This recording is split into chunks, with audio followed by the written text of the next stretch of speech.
So we're doing the example about the water wheel.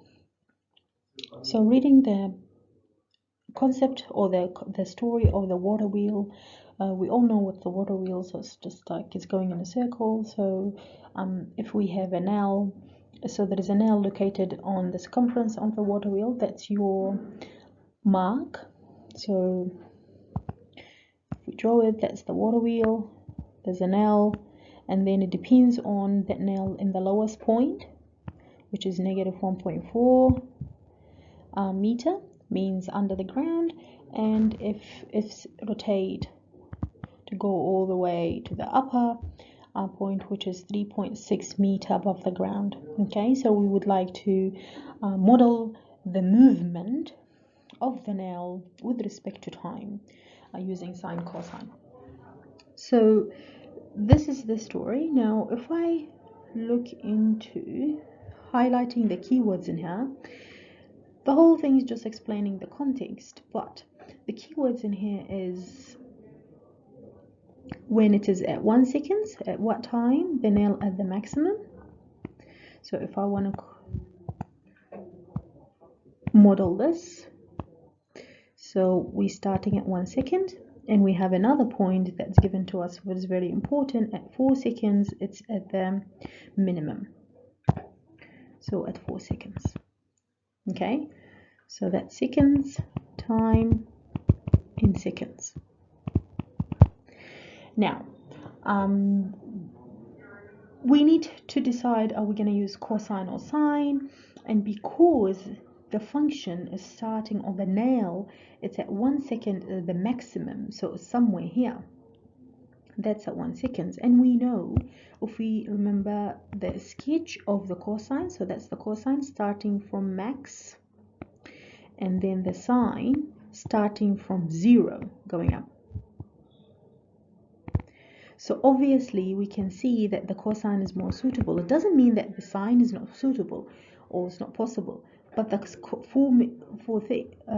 if you're just matching the two, we're starting from the highest point, then I would go for the cosine.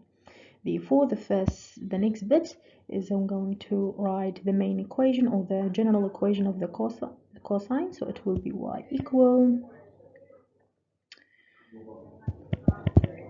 so I'm not going to use y, I'm going to use h because I'm doing with respect the height, just to be in context. So I'm going to do h equal a for amplitude cosine b.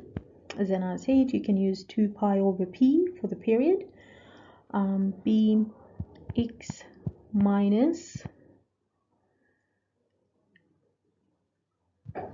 c, or I'm actually not going to use c. You can use c, guys, but I'm just going to use horizontal, h for horizontal, because that's my horizontal shift. So it's h for horizontal, close bracket, close the other bracket, and then plus v for vertical. Okay, but again, you can use a, b. Instead of h, you're going to use c, and v instead of v is d. So whatever form you would like. Now I need to find the values for a, b, h, and v. So first we're starting with a. So we know to calculate the value of a, we're going to do max minus min divided by 2. And that gives me to do 3.6 minus 1.4 divided by 2, and that gives me 5 divided by 2, which is 2.5. So A is 2.5. And now the next easy one to relate to max and min is the V, the vertical shift. So V is equal, instead of minusing max and min, we're going to add the max and min. So we do max plus min divided by 2. And that gives me 1.1. Okay, so now I'm going to mark those, the A and the V, on my graph just to visualize what's going on. So my maximum, I can use a different color. So my maximum, which is this line here, it's at 3.6. My minimum, which is under 0, so I'm just going to put it in here, which is negative 1.4. And my center line, which is the V, where the V is is 1.1. So now if I want to draw it, when it's at 1 second, it's at 3.6, and when it's at 4 seconds in here, so that's the part of the curve that I've got. I'm just gonna do it the same as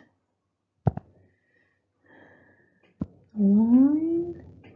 Okay, going from up to down and rotate.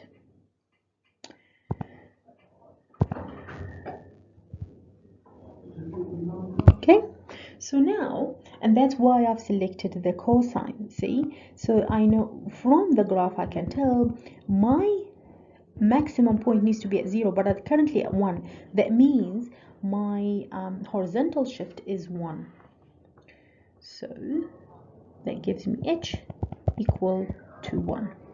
Okay, now left is the b value.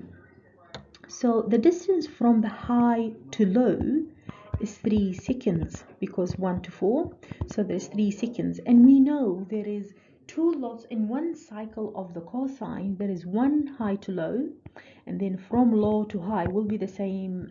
From low to high will be the same time. So therefore my period is 6 seconds, because it needs to be repeated twice, so 6 seconds. So another 3 seconds for the next lot until it's high again into the maximum, and so another 3 seconds where my nail going to be to the top again.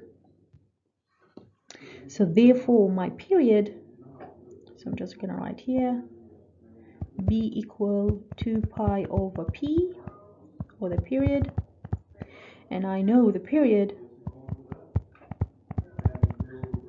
is equal to 6 seconds. Therefore 2 pi over 6, so it's pi over 3 is my b. So my final equation, I'm going to write it in the dark blue, it would be h equal, a is 2.5 cosine, b is pi over 3, open bracket, and instead of x I'm going to use t because this is respect to time, so I'm going to say t minus 1 plus 1.1. So that's my final equation, represent this situation here.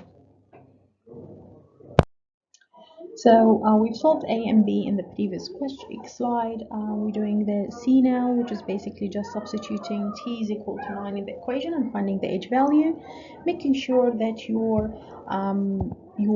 calculator is on radians, because we're using pi over 3, so the h value will be negative 0.15, and in meters obviously because the height is being given in meters.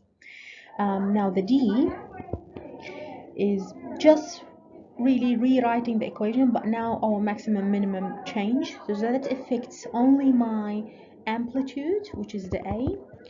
So it will be max minus min divided by 2, and that's 5.4 divided by 2, which is 2.7.